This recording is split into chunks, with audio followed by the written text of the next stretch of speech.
Kan bahwa kita sebagai pendahuluan saya mau sampaikan bahwa kita akan membahas dalam dua section. Yang pertama membahas secara teologi Alkitab ya, apa maksudnya anak Allah itu dan sebagainya. Dan yang kedua bukan hanya belajar tentang teologi Alkitabnya, tapi kita mau pelajari apa sih maknanya ada frasa anak Allah itu dalam Alkitab yang berguna buat kita.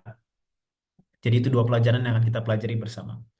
Nah, pelajaran ini berangkat dari pastinya kita berada yang di Indonesia ini di tengah-tengah saudara-saudari mayoritas yang eh, meyakini bahwa Allah itu tidak beranak dan tidak diperanakan. Dan berangkat dari situ kita sebagai umat Kristiani perlu apa ya namanya ya perlu ber perlu tahu juga apa maksud dari frase anak Allah yang ada di dalam Alkitab itu. Apakah benar Allah itu beranak atau memperanakan atau mungkin ada makna lain dalam Alkitab yang Alkitab mau sampaikan pada kita.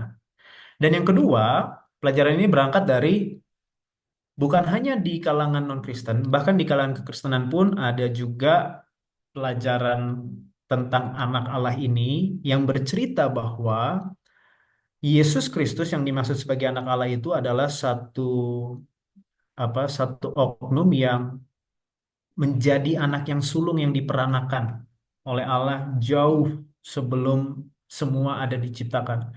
Jadi secara sederhananya bahwa Yesus juga diciptakan tapi tidak dalam bentuk seperti kita diciptakan, tapi bahasa Alkitab adalah dibegotten atau diperanakan dan itu menunjukkan bahwa Yesus telah ada sebelum dia sebagai manusia ini, tetapi dia datang kehidupannya dari Bapa. Nah, jadi dari dua dari dua apa ya dua latar belakang ini kita mau mempelajari sedikit tentang pelajaran anak Allah ini karena ini satu pelajaran yang cukup broad luas tapi lebih daripada itu kita mau ambil aplikasinya. Oke, yang pertama kita mulai dengan sebuah fakta.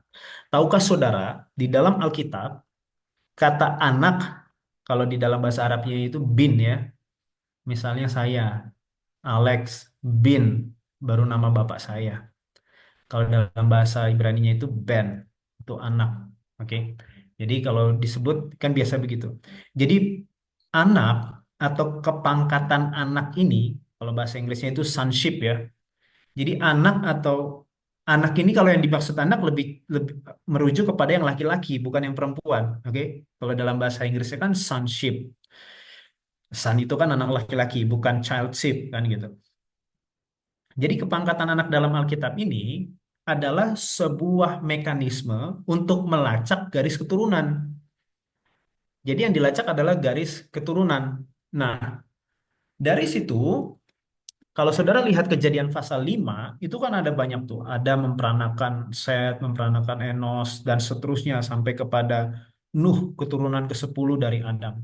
Jadi itu sebagai contoh satu pasal, di pasal 5 menunjukkan bahwa sonship ini atau memperanakan atau anak ini adalah satu cara mekanisme untuk melacak garis keturunan dan sampai sekarang juga dipakai begitu kok. Oke. Setiap budaya punya caranya sendiri untuk melacak garis keturunannya. Nah, namun itu satu fakta. Namun dari situ tidak semua mempelajari Alkitab dengan dengan sebuah pemahaman bahwa Alkitab ini adalah satu keseluruhan. Singkatnya apa? Sederhananya saya mau sampaikan begini. Em, ada banyak orang yang mencari ayat dikira Alkitab itu adalah seperti sebuah ensiklopedia. Saudara tahu ensiklopedia kan? Saudara tinggal buka, saudara mau cari tahu sesuatu di situ dan Alkitab ngasih tahu begitu demikian definisinya gitu.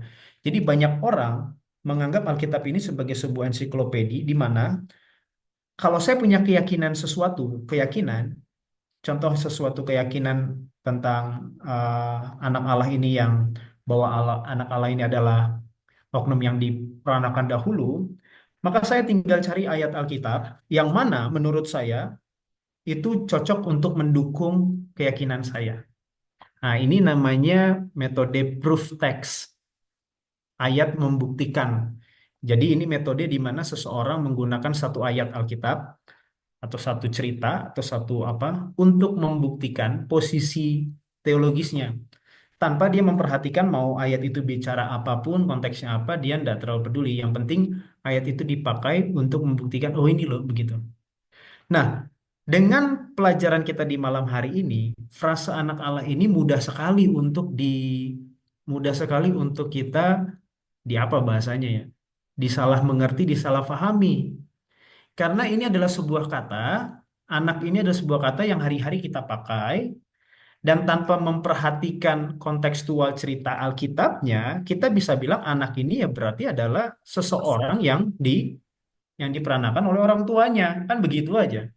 Jadi kalau anak ini disandingkan dengan kata berikutnya itu kata Allah, berarti secara sederhana, meskipun orang ini berniat baik, dia bisa saja mengambil kata anak, lalu pakai akalnya dia, terlepas dari konteks ayat itu tentang apa, bahwa oh Yesus itu berarti kalau dibilang anak Allah berarti dia telah muncul dari Allah, dia lahir dari Bapa di masa yang lampau, karena dia disebut juga anak sulung berarti dia yang pertama dari semua yang diciptakan. Dan karena dia anak berarti dia nggak bisa sama seperti Bapa. Berarti ini dua dua tokoh atau dua oknum yang berbeda, makanya dia disebut anak. Kalau dia setara atau dia sama dengan Bapa ya berarti bukan anak dong. Ah, itu bisa dipakai. Itu yang namanya proof text. Sehingga orang-orang melihat ada sebuah ungkapan dalam bahasa Inggris, intinya kita hanya melihat pohon aja, terlalu dekat sama sebuah pohon. Jadi yang kita lihat nih pohon. Padahal kalau kita mundur 2 3 langkah, kita lihat ada banyak-banyak pohon. Yang kita lihat itu hutan. Kalau saudara pernah ke hutan, ke gunung atau kemana, harusnya bisa lihat hutan.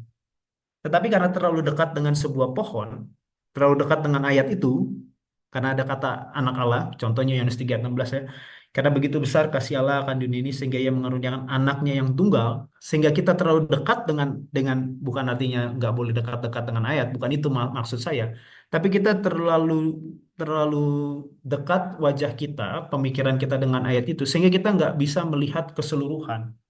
Gantinya kita lihat harusnya satu hutan dengan banyak pohon. Sekarang kita hanya melihat satu pohon aja. Padahal di hutan itu ada berapa banyak pohon? Ada banyak sekali pohon kan gitu. Nah itu sebuah ungkapan yang mau menyatakan bagaimana kita perlu melihat secara keseluruhan. Nah itu bagian pendahuluan. Dari sini kita mau lihat, kalau saya mau bertanya kira-kira, em, menurut saudara di dalam Alkitab, siapakah orang ataupun nama atau oknum yang pertama kali disebut sebagai anak Allah. Bukan pertama kali, yang menjadi anak Allah pertama kali di dalam Alkitab. Saya kasih clue bukan Yesus. Siapa anak Allah yang pertama kali? Ini kita mau lihat dari secara keseluruhan. Karena saudara berasa mungkin saudara merasa bahwa saudara anak Allah ya Yesus Kristus saja. Padahal enggak, saudara. Saudara, saya loncat jauh ke belakang ya. Saudara baca 1 Yohanes pasal 3 ayat yang pertama. Bunyinya adalah, lihatlah betapa besarnya kasih Allah kepada kita. Sehingga kita disebut sebagai anak-anak Allah. Jadi Allah punya anak banyak sekali. Saudara dan saya anak Allah. Nah kalau begitu pertanyaan saya, siapa anak Allah yang pertama kali yang ada di muka bumi ini? Nah, bisa bisa mulai dapat bayangannya ya. Oke, jadi kita bukan lupakan Yesus, maksudnya kita mulai dari paling awal dulu supaya kita tahu ceritanya apa. Apa kita mau membahas tentang apa nih anak Allah ini secara teologis. Coba saudara buka dalam kitab Lukas pasal 3 ayat 38. Ada yang pegang Alkitab boleh buka ayat Alkitabnya. Lukas 3 ayat 38. Ini adalah silsilah dari Yesus. Ingat tadi silsilah ini apa kata anak ini, pangkat anak ini untuk apa? Melacak garis keturunan. Kalau saudara baca dari ayat yang ke-23, ketika Yesus mulai pekerjaannya, ia berumur kira-kira 30 tahun, dan menurut anggapan orang, ia adalah anak Yusuf. Jadi dibilang, kalau bahasa Ibraninya itu, eh, Yehoshua ben Yusuf. Oke. Lalu ben Eli, ben Matat, ben Lewi, ben Malaki, dan seterusnya. Ya, anak namanya ya, Alex Alex bin ini, bin ini, bin ini, bin ini, bin ini, begitu kalau dalam bahasa Arab. Oke. Nah, sampai di ayatnya yang ke-38, anak Enos, anak Set, anak Adam, lalu siapa lagi? Anak Allah. Jadi dari sini kita melihat dan kita tahu dalam kisah penciptaan, saya nggak perlu ngajak saudara untuk buka lagi Alkitab, dalam Kejadian 1 ayat 27, bahwa Tuhan pertama kali menciptakan seorang manusia yang disebut dengan namanya Adam, yang Adam artinya adalah manusia, dan dia merupakan anak Allah yang pertama. Oke, boleh diikuti sampai sini? Karena Alkitab sebut anak Adam, anak Allah. Siapa bapaknya Adam? Siapa bapaknya Adam? Tidak ada. Menurut ayat ini, Tuhan. ya Allah. Kan begitu aja. Kan ini keturunan, silsilah. Jadi Adam juga punya silsilah dong. Oke, supaya boleh paham maksudnya. Anak Allah, 1 Yohanes 3 ayat 1, kita pun anak-anak Allah. Oke. Dan tadi pertanyaannya, siapa anak Allah pertama yang ada di muka bumi ini? Bukan Yesus, tapi Adam. Kita bilang anak Enos, anak Set, anak Adam, anak Allah. Karena Adam, bapaknya Adam. Secara secara apa ya bahasanya ya? Secara spiritual kita ini punya bapak sama, ya enggak? Allah, ya enggak? Ya kan? Kita punya bapak karena kan kita merasa bahwa kita anak Allah. Sebagai yang orang umat percaya, kita menganggap bahwa bap Allah itu adalah Bapa kita. Makanya setiap berdoa kita manggil Bapa kami yang di surga, Bapakku, kan begitu. Oke. Tetapi secara biologis atau ontologi atau metafisiknya, kita ini punya bapak masing-masing yang berbeda-beda. Adam dan seluruh manusia lain yang percaya kepada Yesus Kristus secara spiritual punya bapak sama Allah kita. Tetapi secara metafisika atau ontologis, asal usul dari Adam, bapaknya siapa? Ya Allah. Karena dia hadir dari Allah itu. Walaupun tidak beranak seperti Set diperanakan oleh Hawa istrinya. Tetapi secara asal muasal, bapaknya Adam adalah Allah. Menurut Lukas 3 ayat yang ke-38. Bukan saya yang bilang ya, tapi ini Alkitab yang bilang. Nah, berangkat dari sini, seharusnya berarti seluruh anak-anaknya Adam harusnya jadi apa? Menjadi anak Allah juga. Tetapi kerinduan tidak sesuai dengan kejadian yang terjadi, fakta yang terjadi. Dosa masuk sehingga Alkitab mencatat di dalam Kejadian 5, kita mundur jauh ke penciptaan, ayatnya yang ke dari pertama ya, ayat yang pertama. Oke, sudah di sana.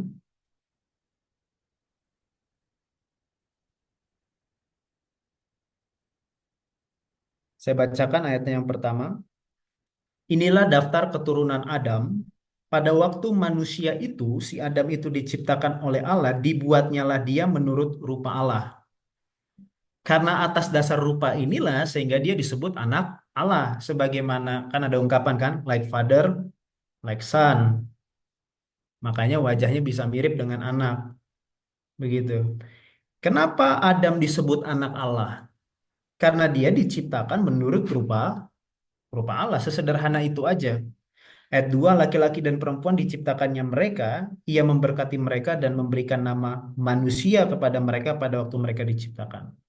Namun, di Kejadian 3 sudah ada dosa terjadi, dosa masuk di ayat yang ketiga.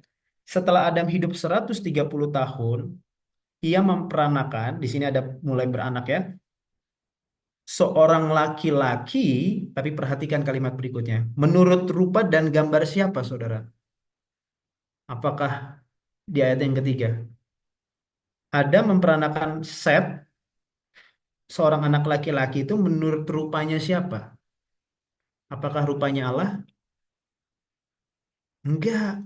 Ayatnya bilang apa? Menurut rupa dan gambarnya siapa kalau gitu? Ya gambar bapaknya Set si Adam itu. Jadi sekarang setelah dosa masuk, yang harusnya Adam memperanakan Set menurut gambar dan rupa Allah juga, tetapi ketika karena Adam dan Hawa sudah berdosa, sehingga mereka memperanakan keturunan mereka menurut gambar dan rupanya mereka. Dan itu terus sampai kita. Sehingga kita disebut sebagai anak manusia. Anak manusia itu apa? Anak dosa. Karena saudara lihat Kejadian pasal 6. Ini di kalangan kekristenan bingung-bingung. Tapi kalau saudara sudah baca Kejadian pasal 4, Kejadian pasal 5, lalu Kejadian pasal 6 sebelum air bah datang, ada ayat yang bilang, anak-anak Allah melihat bahwa anak-anak perempuan dari manusia itu cantik-cantik. Pernah dengar ayat itu ya? Lalu diambil sesuka hatinya mereka. Sehingga akhirnya bercampur mereka. Lalu ada pemahaman yang bilang, anak-anak Allah ini siapa? Oh, ini malaikat-malaikat yang datang. Sehingga makhluk roh kawin dengan makhluk manusia, jadilah raksasa-raksasa. Gak begitu. Itu terlalu di awan-awan. Karena lihat aja apa yang dikatakan Alkitab sebelumnya. Kita sudah belajar, anak-anak Allah itu siapa? Anak-anak yang percaya, yang berasal dari garis keturunan percaya. Tapi kita nggak bahas Kejadian 6 ya. Saya hanya mau memberikan, eh, kalau saudara sudah baca pasal 5 tentang keturunan, dan saudara baca pasal 4 tentang keturunannya Kain, karena Kain sudah diusir, sehingga Kain punya keturunannya sendiri, Adam dari Set punya keturunannya sendiri. Set itu penggantinya Habel. Jadi keturunan Adam dari Set itu adalah yang disebut yang benar, the righteous, orang-orang benar. Keturunan Adam dari Kain itu disebut yang jahat. Yang benar, yang baik, lawan yang jahat. Jadi dua keturunan ini terus berkembang, terus beranak cucu. Lalu di pasal 6 ada anak-anak alam melihat anak-anak manusia, anak-anak perempuannya manusia. Siapa itu? Ya sudah pasti tidak ada kelompok lain di dunia ini selain dari keturunannya Set yang disebut sebagai anak Allah karena mereka memegang janji. Nanti kita lihat ya janji satu sebentar. Karena mereka memegang eh, apa yang Adam turunkan kepada mereka. Dan Kain punya cara sendiri. Itulah anak-anak Allah, keturunan yang benar, melihat anak-anak perempuannya manusia, yaitu yang dosa tadi itu, wah cantik-cantik. Sehingga ketika yang benar bercampur dengan yang jahat, akhirnya terjadilah di ayat yang kelima dari Kejadian pasal 6. Segala kecenderungan hati manusia itu selalu membuahkan kejahatan semata-mata. Dulu yang benar itu tempatnya beda sama yang jahat. Sekarang udah gabung. Akhirnya satu dunia korup atau rusak. Nah, itu kurang lebih gambaran ceritanya. Tapi kita kembali, kita nggak bahas Kejadian 6, itu hanya implikasinya aja. Tapi yang saya mau sampaikan bahwa ketika dosa masuk, Adam tadi, yang adalah siapa Adam? Anak Allah, harusnya memperanakan keturunannya dengan gambar dan rupanya Allah. Tapi karena dia sudah berdosa, citra Tuhan itu rusak. Sehingga ketika dia memperanakan manusia berikutnya, di garis keturunan dia berikutnya, keturunannya mengambil rupanya yang rusak itu. Sehingga gelar ataupun frase ataupun status anak Allah tadi, karena kita serupa dengan Allah, tabiatnya sama dengan Allah, sekarang sudah rusak karena dosa, sehingga kita sekarang jadi anak manusia. Apa artinya anak manusia? Bukan hanya sekadar artinya anak manusia. Anak manusia itu dalam makna Alkitab artinya dosa. Karena kita anak yang dosa, penuh dengan lemah. Kalau gitu berarti saudara udah bisa dapat dong. Apa gitu, kalau begitu apa artinya anak Allah? Anak Allah artinya adalah seorang yang memantulkan, mencerminkan tabiat Bapa, tabiat Allah. Sesederhana itu aja. Oke. Setelah dari sini, manusia tidak ditinggalkan sendiri. Tuhan memberikan sebuah janji. Dan janji ini terdapat dalam Kejadian 3 ayat 15. Ini suatu ayat, ini Injil pertama di Taman Eden. Yang saudara harus hafalkan bunyinya. Dikatakan bahwa ketika Tuhan memanggil Adam yang sudah makan buah terlarang itu, Adam salahkan istrinya, lalu istrinya salahkan ular, lalu Tuhan berbicara kepada ular. Dikatakan, aku akan mengadakan permusuhan antara engkau dan perempuan ini, antara keturunanmu ular dan keturunannya. Pertanyaan kalau gitu. Kira-kira emang setan ular ini punya keturunan? Apakah setan beranak? Karena dibilang di sini antara keturunanmu, keturunannya ular, yang ular dimaksud ini kan setan ya, bukan ular binatang aja, tapi kan setan pakai binatang ular waktu itu. Tapi kan ayat Alkitabnya bilang permusuhan ini antara keturunanmu ular, keturunan setan, dan keturunannya perempuan. Pertanyaan saya kalau gitu, apakah setan beranak? Kalau dibilang punya keturunan, pasti enggak dong, ya kan? Dari sini kan sudah bisa dilihat, ada dua kelompok. Antara keturunan perempuan, yang mana nanti dari sini ada satu keturunan yang akan menghancurkan iblis ini melawan keturunannya setan. Jadi di dunia ini selalu ada dua garis keturunan. Intinya begitu saja. Oke? Dan saya lanjut. Keturunannya akan meremukkan kepalamu, keturunannya perempuan itu, yang kita tahu adalah Mesias, Yesus Kristus akan meremukkan kepalanya ular, dan engkau ular akan meremukkan tumitnya. Tumitnya si keturunan itu. Ular akan meremukkan tumitnya Yesus. Dan ini adalah janji. Jadi berangkat dari sini, janji pembebasan, janji penebusan ditaruh, dibungkus dalam satu hal yang namanya seed dalam bahasa Inggrisnya benih keturunan atau kita ganti namanya jadi kata yang kita gunakan di Bible Study malam ini apa? Anak. Saya ulang. Kejadian 3 ayat 15, janji pembebasan Tuhan ke, dari buat kita manusia ini dibungkus dalam satu kata yaitu yang namanya anak. Boleh ditangkap maksudnya? Keturunan, seed, benih, anak. Kan anak kan benih kan, awal mulanya kan. Gitu.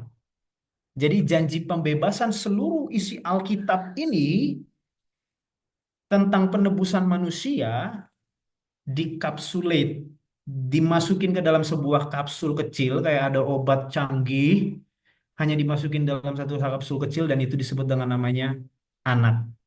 Dan kita tambahkan, karena ini adalah perjanjian Tuhan, anak perjanjian, the promised child. Dari cerita Alkitab inilah saudara-saudara, seluruh sutradara-sutradara di Hollywood itu bikin film. Karena semua film-film hero itu berasal dari Alkitab ayat 3 ayat 15 ini, di mana dari Adam dia kasih tahu ke anaknya, ke cucunya, nanti kasih lagi ke keturunan berikutnya, ke berikutnya, ke berikutnya, ke berikutnya, bahwa hey, akan ada, akan muncul, akan datang, akan tiba seorang anak yang dijanjikan Tuhan yang akan melepaskan kita dari dunia dosa ini. Makanya ada film-film hero-hero kayak gitu. Dan bahkan bukan hanya film-film hero dari Hollywood. Agama-agama yang katanya tua pun, agama-agama besar di dunia yang katanya tua pun, juga punya konsep yang sama tentang namanya the promised child. Anak yang dijanjikan. Karena akan datang seorang pahlawan nih. Kan itu bunyinya. Dan itu Adam ceritakan ke anaknya. Anaknya ceritakan lagi ke anaknya. Ceritakan lagi ke anaknya. Ceritakan lagi ke anaknya. Ceritakan lagi ke anaknya. Dan seterusnya begitu. Jadi rencana penebusan Tuhan, janji pembebasan itu dikapsulit, dibungkus, dimasukin, disarikan dalam satu bentuk yang namanya adalah anak. Kita tambahkan perjanjian. Dan janji ini diteruskan setelah dari Adam sampai tadi ya di Kejadian 5 kan ada terus sampai kepada Henok, Nuh, dan sampai cerita Alkitab di Kejadian 12 ada seorang yang bernama Abram. Dia panggil Abram keluar kan gitu cerita Alkitab ya. Dia panggil Abram keluar dari rumahnya, dari keluarganya dan dari sanak saudaranya. Lalu dia ganti namanya menjadi Abraham dan dia Tuhan bilang olehmu semua bangsa akan diberkati. Kan begitu. Dari janji itu sekarang masuk ke Abraham. Masalahnya Abraham sampai usia tuanya dengan istrinya yang cantik itu tidak punya tidak punya apa dia sampai di usia tuanya. Anak. Nggak punya anak. Padahal ingat yang tadi saya ulang terus. Perjanjian pembebasan penebusan Tuhan itu dirangkum dalam satu kata apa namanya? Anak. Tapi berikutnya Tuhan panggil Abraham yang nggak punya anak. Sampai usianya udah tua, istrinya sudah mati, haid, sudah barren, sudah mandul istilahnya. Itu tanah kering, nggak bisa lagi tumbuh apapun di rahimnya. Lalu bagaimana? Oh, kan gitu ceritanya kan? Nah, kalau dipanjangin lagi ceritanya, Tuhan bilang ke Abraham, kamu lihat ke langit, dia bawa Abraham keluar kemahnya karena Abraham belum punya rumah tembok, waktu itu masih pakai tenda-tenda, dibawa keluar dari tendanya, lalu disuruh lihat ke langit, coba hitung bintangnya, disuruh lihat ke pasir, nggak ke pasir, Reng. Tapi Tuhan bilang, sebegitulah banyaknya nanti keturunan seperti bintang di langit dan juga pasir di pantai. Lalu apa yang dikatakan Alkitab dalam Kejadian 15 ayat yang keberapa itu? Yang ke-6 atau ke-7? Lalu Abraham percaya dan kepercayaannya itu diperhitungkan sebagai kebenaran. Abraham sih punya iman aja, tapi istrinya belum tentu. Saudara tahu ceritanya, tiga orang datang mau bilang, nanti Sarah akan hamil 1 tahun kemudian setelah di hari seperti kami datang ini. Ketawalah si Sarah ini.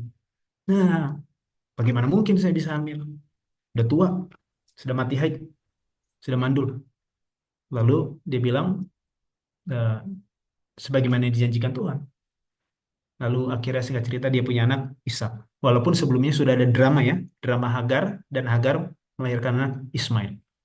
Tetapi ingat, ini adalah konsep anak yang kita sedang urut satu persatu ya, walaupun panjang nih, saya coba percepat. Dan anak ini, bentar saya, sorry. Dan masuk dalam ceritanya Ishak, disinilah muncul konsep yang namanya anak sulung dalam Alkitab. Kalau tadi kita hanya bahas kata anak aja, sekarang tambah satu kata lagi, anak sulung.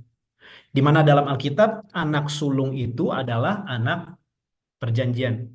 Anak sulung adalah saluran di mana janji Kejadian 3:15 tadi, keturunan perempuan yang akan meremukan kepalanya ular itu akan diteruskan dari generasi ke generasi lewat anak sulung. Tetapi di dalam Alkitab, kisah Ishak dan nanti saudara akan temukan lagi kisah lain menunjukkan bahwa anak sulung dari anak sulung tadi apa artinya? Anak sulung adalah saluran di mana janji pembebasan Tuhan di Kejadian 3 ayat 15 itu, janji kedatangan Mesias itu, anak sulung itu adalah saluran di mana Mesias itu akan lahir nantinya. Jadi setiap anak sulung generasi ke generasi lewat anak sulung itulah Mesias lahir. Namun kembali kalau tadi di bagian awal saya bilang belajar Alkitab jangan pakai proof text. Oh, anak sulung kan anak pertama dari rahim ibu, bapak. Oke? Berarti namanya anak sulung pertama. Betul, itu kamus umum. Tapi sekarang kita belajar bahasa Indonesia, bukan belajar bahasa... kita sekarang belajar Alkitab, bukan belajar bahasa Indonesia. Karena anak sulung ini, kalau saudara lihat kisah Ishak, Ishak itu anak keberapanya Abraham? Anak kedua Abraham. Walaupun dari Sarah anak yang pertama. Tapi buat buat kan yang dibilang sonship tadi, pangkat anak ini anak apa? Laki-laki atau perempuan? Laki-laki yang dihitung. Ya, saya bukan mendiskreditkan perempuan di sini ya, tapi itu cerita Alkitabnya. Di Abraham, bagi Abraham, Ishak itu anak keduanya, karena anak pertamanya adalah Ismail. Tetapi anak sulung yang dimaksud dalam Alkitab bukanlah anak sulung genetik, bukan secara kronologi, tetapi secara fungsi. Karena ingat kejadian 3 ayat 15 itu berbicara tentang anak perjanjian yang dijanjikan. Anak mana yang dijanjikan Tuhan sama Abraham? Anak yang dari Sarai atau yang dari perempuan lain? Dari Sarai, bukan dari perempuan lain. Terlepas ada berapa anaknya Abraham pun nantinya, tetap yang dari Sarai yang akan dipakai sebagai anak sulung untuk nanti Mesias itu akan lahir dari benihnya si anak sulung ini. Oke? Jangan pakai proof text. Oh, anak sulung ya berarti yang pertama. Ya betul, tapi kembali kita tidak sedang belajar bahasa Indonesia nih, belajar Alkitab. Begitu juga konsep anak Allah di bagian depan saya sudah bilang, bukan berarti anak Allah anaknya Allah, Allah yang punya anak. Bukan begitu. Tapi kita kan sedang lihat arti anak nih. Bahwa anak itu adalah janji kelepasan yang Tuhan berikan sejak dari Taman Eden sampai nantinya penggenapannya. Dan bukan hanya Ishak. Dalam makna anak sulung berikutnya, Ishak punya anak berapa? Dua. Siapa anak pertamanya Ishak? Anak pertamanya Ishak siapa? Esau. Anak keduanya Yakub. Tetapi yang dipakai Tuhan sebagai anak sulung untuk mana Mesias nanti akan lahir siapa? Anak perjanjiannya. Yakub, bukan lagi si Esau. Jadi bisa lihat ya, bahwa konsep anak sulung dalam Alkitab juga bukan gitu. Berarti, kalau ada ayat Alkitab, saudara baca, dibilang bahwa Yesus Kristus adalah yang sulung, yang pertama dari segala yang diciptakan. Saudara bisa tangkap maksud ayat itu berarti. Bukan berbicara tentang kronologis. Oh, sebelum manusia diciptakan ada malaikat. Sebelum malaikat diciptakan berarti ada Yesus. Berarti Yesus yang pertama kali diciptakan sebelum dunia ada sama sekali. Bukan begitu caranya. Karena kita udah lihat bahwa konsep anak sulung pun bukan berbicara tentang kronologis lahiran siapa duluan yang keluar dari rahim. Esau dan Yakub kan beda hitungan menit aja tuh. Menit atau detik tuh. Karena Yakub megang tumitnya Esau. Mungkin mau keluar duluan Yakub. Tapi Esau mungkin lebih kuat atau gimana. Sehingga Esau yang keluar duluan. Tetapi tetap anak perjanjian yang dipilih oleh Tuhan adalah Yakub. Jadi bukan berdasarkan kronologisnya, tapi berdasarkan pengertian fungsinya. Dan Yakub punya anak 12 dan Yakub jadi sebuah bangsa yang disebut dengan Israel karena Yakub berubah namanya jadi Israel. Dan sekarang Israel dipilih Tuhan jadi anak. Saudara boleh buka ayat berikutnya dalam Ulangan pasal yang ke saya cepatin lagi ya. Oh, sebelum Ulangan keluaran dulu deh. Keluaran 4 ayatnya yang ketika berhadapan dengan Firaun.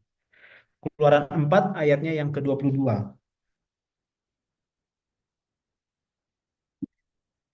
Keluaran 4 ayat 22. Kita sedang belajar tentang bagi yang baru hadir atau eh, masih agak bingung, kita sedang mempelajari tentang anak Allah. Pertama kita belajari secara teologis, nanti bagian kedua penutup kita akan pelajari aplikasinya apa. Ayat 22 dan 23 dari Keluaran 4 sudah di sana. Alkitab katakan, maka engkau harus berkata kepada Firaun, beginilah firman Tuhan, Israel ialah anakku, anakku yang sulung. Nah, udah lihat ya. Anakku ditambah lagi anaknya yang sulung. Sebab itu aku berfirman kepadamu, biarkanlah anakku itu pergi, supaya ia beribadah kepadaku. Tapi jika engkau menolak membiarkannya pergi, maka aku akan membunuh anakmu, anakmu yang sulung. Jadi Tuhan di sini menyatakan bahwa Israel itu adalah anaknya. Apa tadi maksudnya anak? Anak adalah keseluruhan dari rencana pembebasan Tuhan dari Kejadian 3 ayat 15 yang disarikan dalam bentuk dikapsulkan dalam sebuah bentuk kata satu kata yang namanya anak. Karena ini keturunan yang sedang dinanti. Ini aja inti dari Alkitab dari sejak zaman Adam sampai seterusnya. Saudara bisa bayangkan 2000, 3000, 4000 tahun sampai nanti Yesus hadir. Yang diperhatikan, yang ditunggu-tunggu oleh mereka adalah mana nih anak ini nih. Mana nih yang dijanjikan ini. The promised child ini. Dan sampai kepada Israel, Tuhan bilang, Israel anaknya yang sulung. Anaknya. Anakku, kata Tuhan. Jadi Tuhan memilih Israel untuk itu. Dan setelah dari situ, saudara akan lihat juga di dalam Ulangan 32, kapan Tuhan, kapan Israel itu diangkat sebagai anak oleh Tuhan. Ulangan 32 ayat 16 sampai 18. Kapan Israel itu diangkat sebagai anak oleh Tuhan? Atau kapan Tuhan memperanakan bangsa Israel? Saya gunakan kata Alkitab saja ya, memperanakan bangsa Israel. Ulangan 32, ayatnya yang ke ayat yang ke 16, mulai dari 16. Mulai dari 16 sampai sebentar saya lihat.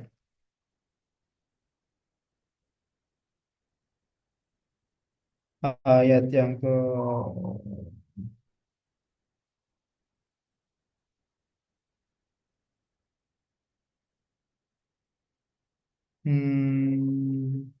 oke, ayat yang ke 16 sampai 18 ya. Mereka membangkitkan cemburunya, ini nyanyian Musa sebelum akhir-akhir dari kehidupannya Musa sebelum Musa mati. Mereka membangkitkan cemburunya dengan Allah asing.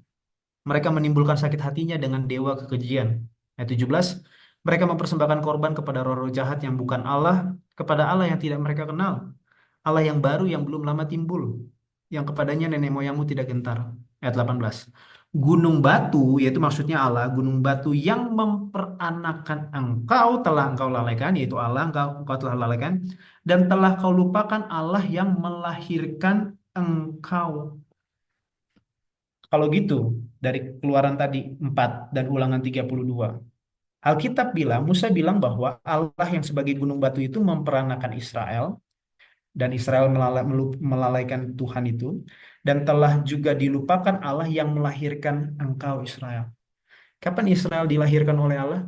Diperanakan pada waktu Tuhan meminta kepada Firaun untuk lepaskanlah anakku itu. Ketika Israel lepas dari tangan Mesir, disitulah Israel diperanakan oleh Allah. Jadi memang Allah memperanakan dalam bahasa Alkitab, tapi memperanakannya bukan definisi yang pengertian yang kita miliki, dia beranak. Bagaimana mungkin Allah bisa beranakan jutaan begitu dalam definisi beranak. Tetapi Tuhan memperanakan Israel dengan cara membebaskan mereka dari tangan jajahan orang Mesir, dari jajahan Firaun, dan dengan demikian mereka menjadi anak dari Allah. Dan mengingat waktu, sebenarnya masih panjang kalau mau diurut, janji garis perjanjian, anak keturunan ini, anak perjanjian ini, terus turun dari generasi ke generasi, sampai kita udah terakhir sampai di Israel, tapi kita tidak punya banyak waktu untuk lanjutkan. Saudara akan lihat nanti masuk ke Daud, karena Daud juga disebut sebagai anak perjanjian, anak Allah, bahkan anak yang sulung. Saudara bisa buka itu di Mazmur 89. Dan setelah Daud, walaupun Daud kita tahu anak keberapanya Isai dia. Anak paling bungsu, paling kecil. Kan ingat ceritanya bagaimana Tuhan mau mencari penggantinya Saul kan? Nggak dilihat abangnya paling tua, wih, ganteng, cakep, tinggi, paling tinggi di antara yang lain. Tapi bukan katanya Tuhan. Dan sampai kepada yang sulung, bungsu, dan itulah Daud. Tapi Daud disebut yang sulung. Kenapa? Karena yang sulung tadi adalah media, saluran di mana Sang Mesias itu akan lahir.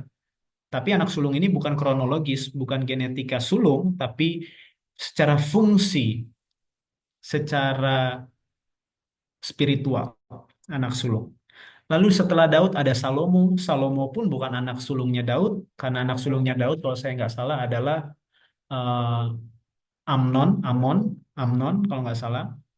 Walaupun dia sayangnya sama si Absalom, tapi Salomo bukan yang sulung dari Daud, dan seterusnya, sampai kepada nanti Yesus datang, Yesus hadir.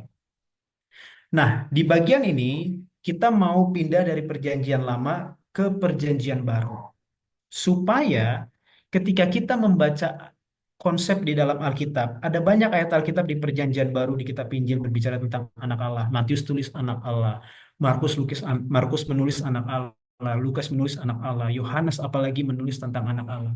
Saudara harus pahami apa maksud dari mereka menuliskan anak Allah tentang Yesus. Karena kita sebagai orang Kristen, saya mau sampaikan begini saudara. Kita melihat Alkitab ini sebagai sesuatu hal yang sudah terjadi atau namanya sejarah masa lampau. Betul ya? Di perjanjian baru bahkan kita melihat ini sudah yang lampau. Tapi kalau saudara, coba saudara tempatkan posisi saudara sebagai orang yang hidup di zaman Yesus hidup, saudara sebagai Matius, sebagai Markus, sebagai Lukas, sebagai Yohanes yang menulis kitab-kitab Injil itu, coba saudara memposisikan diri sebagai mereka, dan saudara tidak punya perjanjian baru. Karena Alkitab pada zaman mereka adalah Taurat dan kitab para nabi dan juga Mazmur, Amsal, dan syair-syair lain. Dan ketika mereka menuliskan anak Allah, mereka tidak sedang berbicara bahwa Yesus itu adalah Allah sebagaimana mereka melihat Yehova sebagai Allah. Saya ulangi sekali lagi. Saya tidak sedang bilang Yesus itu bukan Allah. Tetapi kita mau berusaha adil bagaimana melihat, memposisikan diri sebagai Matius, Markus, Lukas, Yohanes, bagaimana melihat status Yesus sebagai anak Allah itu. Karena saudara baca cerita-cerita di Alkitab, Petrus bilang engkau anak Allah. Jangankan Petrus, Natanael yang baru ketemu pertama kali. Ya benar, ya Rabi, engkau anak Allah, engkaulah Raja. Ini Natanael, jauh sebelum Petrus mengakui Yesus sebagai anak Allah. Mat, eh, siapa yang ngajak Natanael namanya? Filipus. Filipus, waktu dia mengikuti Yesus, dia ajak Natanael. Filipus bilang begini, kita nggak punya waktu buat lihat ayatnya. Filipus bilang, seorang yang dibicarakan Musa dalam kitab Taurat dan para nabi itu, kami udah ketemu orangnya. Dia bilangnya begitu. Jadi yang saya mau sampaikan bahwa bagi orang Yahudi, Allah yang dimaksud dengan Jehovah itu, yang disebut dengan Yahweh Hayot Vevave itu, Jehovah itu adalah sesuatu Allah yang besar, yang sangat maha kuasa, maha besar, di mana waktu mereka baca kisah nenek moyang mereka, ketika Jehovah itu datang menghadap, mau datang ketemu sama rakyat Israel di padang gurun di Gunung Sinai itu, walaupun Tuhannya ada di puncak gunung, tapi satu gunung itu kudus. Saudara bisa bayangkan kan kalau ada gunung besar ya, orangnya di atas puncak, tapi satu gunung sampai kaki-kaki gunungnya itu kudus. Nggak boleh ada orang masuk, nggak ada boleh ada ternak injak gunung itu nanti mati karena itu kudus. Dan sekarang ketika mereka melihat sosok Yesus dengan baju seperti mereka, baju biasa, melihat sosok Yesus Kristus yang Yohanes Pembaptis mengakui bahwa, wah ini anak Allah, anak domba Allah yang menghapus dosa dunia. Konsep mereka itu bukan anak Allah itu sebagai Allah, dua hal yang berbeda. Tetapi yang mereka tahu anak Allah itu adalah apa? Sebagaimana yang kita tadi sudah bahas dari awal sampai akhir. Inilah anak yang dijanjikan, yang akan menggenapi Kejadian 3 ayat 15, yang akan menebus, melepaskan, membebaskan kita semua. Sementara kita orang Kristen melihat, oh anak Allah berarti Allah. Bukan begitu. Ada ada pembuktian lain untuk Yesus sebagai Allah. Tetapi yang saya mau maksudkan adalah anak Allah bukanlah berbicara status Yesus atau kodrat Yesus sebagai Allah, bukan. Tapi anak Allah adalah di mana Adam yang harusnya menjadi anak Allah yang Lukas 3:38 tadi sebutkan. Tapi karena dia dosa, citra Allah itu rusak sehingga dia menurunkan garis keturunannya itu menurut gambar dan rupanya dia, bukan rupanya Allah. Adam gagal sebagai anak Allah untuk memantulkan tabiat Allah. Set, Enos, semua manusia itu punya cacat, gagal. Tapi Tuhan bilang dalam Kejadian 3 ayat 15, ada satu ada satu keturunan perempuan ini yang akan menghancurkan kepalanya iblis. Kita kenal Mesias dan kita kenal Yesus Kristus. Jadi Yesus sebagai anak Allah, sederhananya yang bisa saya bilang adalah ada anak Allah itu bukan status Allah. Anak Allah itu adalah status manusia yang hidup, yang apa bahasanya? Yang memiliki kehidupan yang 100% memantulkan citra Allah sebagaimana mestinya. Berangkat dari situ, berarti saudara dan saya bisa juga menjadi anak Allah dalam artian yang sebenarnya dari apa yang kita pelajari. Bukan saya dan saudara tiba-tiba jadi Allah. Sehingga kita nggak hanya mengaku ketika Yesus disebut sebagai anak Allah dan manusia dan anak manusia, the Son of God and the Son of Man. Itu tidak sedang berbicara tentang kodrat Allah yang tentang kodrat Yesus yang 100% Allah, kodrat Yesus yang 100% manusia. Tidak sama sekali. Karena penulis Injil Matius, Markus, Lukas, Yohanes tidak pernah ada dalam benak mereka ketika mereka menuliskan anak Allah sebagai sosok Allah yang akan yang sebagai sosok Allah yang yang dimasukkan dalam tubuh manusia, nggak pernah ada benak mereka begitu. Tetapi mereka belajar dari kitab Taurat, mereka belajar dari kitab para nabi bahwa Tuhan telah menjanjikan dari awal sekali akan ada keturunan ilahi yang mana oleh Dia kita akan dibebaskan, kita akan dilepaskan, dan kita akan menang melawan iblis, melawan setan itu. Dan lewat Yesus Kristuslah Kejadian 3 ayat 15 itu digenapi. Dari sini kita masuk ke bagian aplikasi pelajaran buat kita, walaupun tadi pelajarannya masih panjang kalau mau diteruskan. Tetapi maksud saya mau saya sampaikan adalah bahwa kita pun menurut 1 Yohanes 3 ayat 1, lihatlah betapa besarnya kasih Allah kepada kita sehingga kita disebut sebagai anak-anak Allah.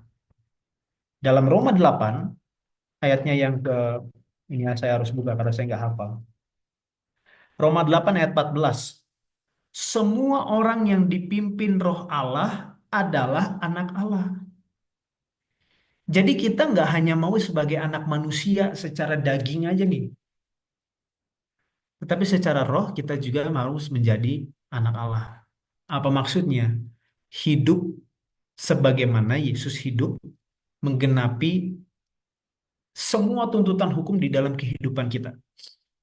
Dan dengan pertolongan Tuhan, itu bisa dilakukan. Sebagaimana Yesus anak Allah, dia bisa jadi anak Allah karena dia menyerahkan dirinya sepenuhnya kepada Bapaknya. Karena dia bilang, di luar saya nggak bisa melakukan apapun dari diri saya. Itu menunjukkan kebergantungan, bukan menunjukkan kehebatannya dia, tapi kebergantungan. Dan dengan cara itulah anak-anak manusia seperti kita ini bisa juga mengambil kodrat ilahi, menjadi anak-anak Allah, sebagaimana Yesus adalah anak Allah. Dan kalau kita mau perpanjang sedikit, kalau saudara lihat bunyi Kejadian 3 ayat 15, ketika Tuhan bilang bahwa keturunannya perempuan ini akan meremukan kepalanya iblis, pertanyaan saya, di mana Yesus meremukan kepalanya ular? Di mana Yesus menghancurkan kepalanya iblis itu? Di mana? Ada nggak cerita di Alkitab di mana Yesus injek kepalanya ular itu? Di mana itu digenapi? Sehingga dia disebut sebagai anak Allah tuh. Ada yang mau kasih komen? Golgota. Ya, di Golgota. Dari mana di Golgota? Saudara baca Alkitab, apa arti Golgota itu? Bukit tengkorak. Apa itu tengkorak? Ya kepala ini, skull. Ini kepala. Disitulah keturunannya perempuan itu meremukan kepalanya si ular. Ketika salib itu dari jatuh, dia berdiri. Ketika salib itu nancap, disitulah kemenangan itu terjadi. Dan disitulah Kejadian 3 ayat 15 terjadi. Dan disitulah anak Allah itu, apa ya istilahnya ya, kalaupun dalam kehidupan Yesus juga sudah menjadi anak Allah, tetapi di salib itulah kesempurnaan sebagai anak Allah itu. Disitulah Disitulah terlihat pengorbanan diri, disitulah terlihat kerendahan diri, disitulah terlihat pengampunan, karena Yesus bilang, ampuni mereka Bapa, dia nggak ngutukin. Disitulah terlihat apa lagi? Kasih yang terbesar, di mana kasih yang terbesar adalah seorang sahabat yang menyerahkan nyawanya demi sahabatnya. Dan begitu juga kita. Kalau kita mau menjadi anak Allah, kita harus bisa sampai kepada salib itu, di mana dalam keadaan apapun kita bisa menunjukkan seperti Yesus tergantung di salib, kita bisa menunjukkan pengorbanan diri. Ini definisi anak Allah yang sejati nih. Pengorbanan diri, Seperti tabiat Tuhan saja. Disitulah ada pengampunan di dalam diri kita kepada orang lain yang bersalah kepada kita. Di situ jugalah ada yang namanya kerendahan hati. Di saat harusnya kita mungkin orang yang ditinggikan atau diagungkan, tetapi kita memilih untuk tidak. Disitulah ada yang namanya kasih sayang sejati. Ketika kita menyerahkan nyawa kita, diri kita, kepentingan kita atau hal apapun demi yang lain. Disitulah kita juga bisa menjadi yang namanya the Son of God, anak Allah. Kiranya pelajaran ini boleh menguatkan kita bahwa apa yang Yesus jalani di dalam kehidupannya sebagai anak Allah itu bukan tentang status dia sebagai Allah, bukan kodrat dia sebagai tentang kodrat dia sebagai Allah, sebagaimana Jehovah itu bukan. Anak Allah adalah manusia yang apa ya bahasanya ya, yang bagus ya. Anak Allah itu adalah frase di mana Yesus sebagai manusia, bukan sebagai Allah, sebagai manusia yang memenuhi semua perjanjian, semua nubuat-nubuat di perjanjian lama, dan dia menjadi anak manusia yang berhasil mencerminkan, memantulkan tabiat Allah yang sepenuhnya. Dan makanya Yohanes sampai bilang, kita juga karena kasih Tuhan yang begitu besar, sekarang disebut sebagai anak-anak Allah. Semoga Tuhan boleh menolong kita, supaya kita boleh menjadi anak Allah yang sesungguhnya dan sejati-jatinya. Tuhan Yesus memberkati.